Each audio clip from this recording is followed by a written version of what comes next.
ఈ నెల 27వ తేదీన జరగబోయే ఎమ్మెల్సీ ఎన్నికల్లో మాజీ మంత్రివర్యులు ఆలపాటి రాజేంద్ర ప్రసాద్ గారిని అఖండ మెజారిటీతో గెలిపించుకొని అభివృద్ధి లక్ష్యంగా దూసుకుపోదాం అంటూ గ్రాడ్యుయేట్స్ మహాశయులకు పిలుపు ఇచ్చిన మున్సిపల్ చైర్పర్సన్ షేక్ రఫానీ గారు చిలకలూరిపేట నియోజకవర్గంలో పుట్టిన దగ్గర నుంచి అభివృద్ధి చేసిన ఘనత ఒక ప్రత్తిపాటి పుల్లారావు గారికి దక్కుతుంది. గత గవర్నమెంట్లో టిడ్కో గృహాలను నాడు పెట్టిన చరిత్ర వైసీపీకి తగ్గింది. రానున్న రోజుల్లో టిడ్కో గృహాలను పేద ప్రజలకు లబ్ధిదారులకు అందించే విధంగా అమృత్ పథకం కింద మంచినీరు ప్రజలకు ఏ ఇబ్బంది లేకుండా చూసుకునే విధంగా ఎమ్మెల్యే ప్రత్తిపాటి పుల్లారావు గారు, ఎంపీ లావు శ్రీకృష్ణదేవరాయలు గారు ఎంతగానో కృషి చేస్తున్నారు. చదువుకున్న మేధావులు గ్రాడ్యుయేట్స్ ఆలోచించి 27వ తారీఖున మన అభ్యర్థి ఆలపాటి రాజేంద్ర ప్రసాద్ గారిని అఖండ మెజారిటీతో గెలిపించుకునే విధంగా అభివృద్ధి చేసుకునే విధంగా కృషి చేద్దాం.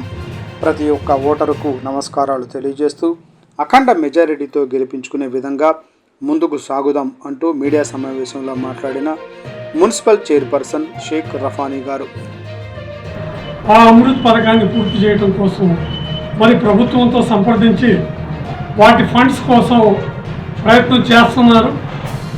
దాదాపు సఫలీకృతం అవుతారు. ఈ యొక్క ఫండ్స్ గురించి వారితో పాటు శ్రీకృష్ణదేవరాయలు కూడా కేంద్రంలో ప్రయత్నం చేస్తున్నారు. దీనికి తోడు చిలకలూరిపేట పట్టణ ప్రజలందరూ కోరిక ఆటో నగర్. ఈ ఆటో నగర్లో మొన్ననే దాదాపు ఒక 60-70 పేర్లు ఈ యొక్క ఇండస్ట్రియల్ ఆఫీస్ వాళ్ళకి పంపించడం జరిగిందంట. అతి త్వరలో దాన్ని కూడా పూర్తి చేస్తాం. ఇక మూడో విషయానికి వస్తే టిడ్కో. ఈ టిడ్కో దాదాపు 4000 ఇళ్ళు ఉండే, దాంట్లో సుమారు 200 లేదా 1000 లోపే ఉండాలి. మన యొక్క శాసనసభ్యులు గారి ఉద్దేశం ఎక్కడైతే అద్దెదారులు ఉండాలో, ఎవరైతే బీదవాళ్ళు ఉండాలో వాళ్ళందరికీ అక్కడ ప్రొవైడ్ చేసి వాళ్ళకి శాశ్వత పరిష్కారంగా ఇల్లు లేదు అనే బాధ లేకుండా చేయటం, మరి అక్కడ కావలసిన మౌలిక వసతుల కోసం ప్రయత్నం చేస్తుంది. మరి అదేవిధంగా పట్టణంలో పార్కులు కావచ్చు, నీటి సమస్య కావచ్చు, పారిశుద్ధ్యం కావచ్చు, వివిధ మౌలిక వసతుల కోసం వారు ప్రయత్నం చేస్తున్నారు. వారికి తోడు మరి కూటమిలో పార్లమెంటరీ పార్టీ నాయకులుగా శ్రీకృష్ణదేవరాయలు గారు. వీరిద్దరికీ తోడుగా మనం గ్రాడ్యుయేషన్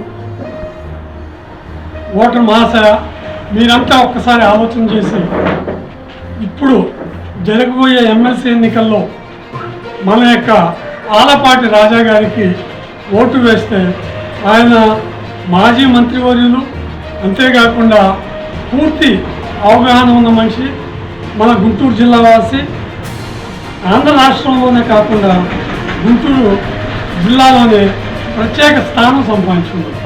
మరి అలాంటి వారికి వేస్తే మన శాసనసభ్యులతో పాటు శ్రీకృష్ణదేవరాయలు గారితో పాటు శాసన మండలిలో మనకు కావాల్సిన ఏదైతే ఫండ్స్ కావచ్చు లేదా ఇతర కార్యక్రమాలు కావచ్చు వారి యొక్క వాణి ద్వారా వినిపించి మన యొక్క శాసనసభ్యులు గారికి చేదోడు వాదోడు. మీరు వేసే ప్రతి ఓటు మన చిలకలూరిపేట పట్టణం మరియు నియోజకవర్గ అభివృద్ధి కోసం దోహదపడుతుంది. ఒక్కసారి ఆలోచన చేయండి. మీరు వేసే ఓటు వల్ల ఈ యొక్క నియోజకవర్గంలో అత్యధికంగా వారికి మెజారిటీ వస్తాయి. వీరిరువురికి తోడు వారు కూడా ఉంటారు, ఫండ్స్ వస్తాయి. ఇందాక మనం ఏవైతే ఎమ్మెల్యే గారు చేయాలనుకున్నారో అవి చేయటానికి మీరందరూ కూడా సహకరించినవారు. ఓటర్ మహాశయ మీరందరూ ఒక్కసారి ఆలోచన చేయండి. ఈ 4 సంవత్సరాల్లో స్కూల్స్ కావచ్చు, వాటర్ కావచ్చు, ఏదైనా కావచ్చు, ప్రతిదీ మున్సిపాలిటీ ద్వారా చక్కగా జరిగింది. ఇక ముందు కూడా మరి ఎమ్మెల్యే గారి ఆధ్వర్యంలో జరగాలంటే మీరందరూ తప్పనిసరిగా మొదటి ప్రాధాన్యత గల ఓటు ఆలపాటి రాజా గారికి వేసి మన యొక్క ఈ యొక్క ఎమ్మెల్సీ ఎన్నికల్లో చిలకలూరిపేట పట్టణానికి ప్రత్యేక స్థానాన్ని తెస్తారని కోరుకుంటున్నాను. మీరందరూ కూడా ఆలోచన చేసి ఓటు వేసేందుగా మరొకసారి